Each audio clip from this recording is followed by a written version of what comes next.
Let's talk a little bit about fasting, because as you know, I just did the 72-hour Dr. Berg fast and it went really well. I had tons of energy. I wasn't really too hungry. I got a couple of hunger pains while I did the fast, but I wanted to kind of talk to you guys about what is actually recommended and what is considered an extended fast versus intermittent fasting. Or I guess there's another one coming up here too that I've seen recently, a 5 and 2. So first of all, intermittent fasting is something I really recommend to new members. I think it's doable as a brand new member because intermittent fasting, remember, is not about not eating. It's about creating an eating window. So that being said, most members start out at 16-8, which means that they have a 16-hour fast followed by 8 hours eating. Not 8 hours constantly eating and stuffing their face, don't worry. But 8 hours they can consume their macros for the day. And so that is totally doable when the 16-hour fast is done mostly when people are sleeping. So for instance, say you stopped eating at 6 o'clock.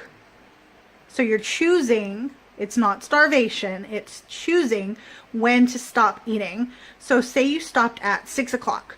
Then what you would do is count 16 hours from then. So we have 7, 8, 9, 10, 11, 12, 1, 2, 3, 4, 5, 6, 7, 8, 9, 10.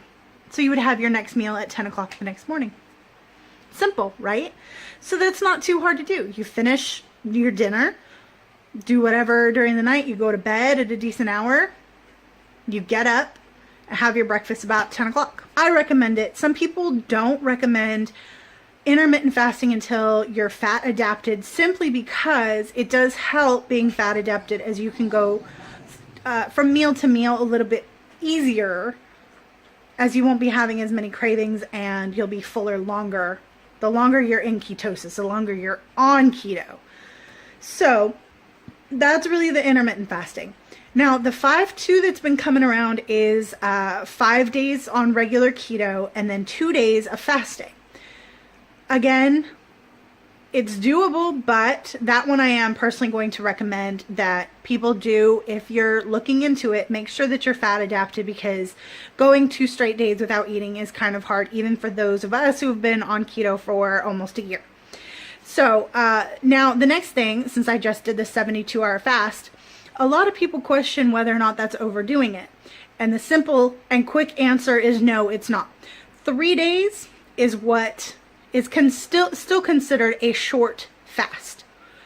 Anything past 3 days, it sends your body into starvation mode, where it kind of has this fight or flight response. Once you get into that starvation mode, your metabolism is going to slow down to meet your caloric intake. If you're not eating anything, your metabolism is going to slow way down. So even though you may be losing weight when you're not eating, you're screwing up your metabolism for one. But the reason that it's not suggested past 3 days too is because you can actually cause a whole host of problems. Your body's not going to have the minerals and the nutrients that it needs. You're going to have deficiencies, what's going to cause all kinds of other issues. So, you know, stick to, well, my recommendation anyway, is stick to 3 days as the max. Now, the good thing about a 3-day fast, or I should say short fasts in general, because you can do 2, you can do 3 days, is the release of norepinephrine. And norepinephrine is a stress hormone that basically, when it's released, it triggers the release of fatty acids. It makes it so your body has more fat to burn, so it makes that body fat available, right?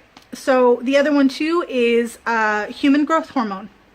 Again, that's a really important one for fat loss. Short fast can also boost your metabolism by up to 14%. So while you're doing that fast for the 3 days, your metabolism can actually go up. So pretty cool.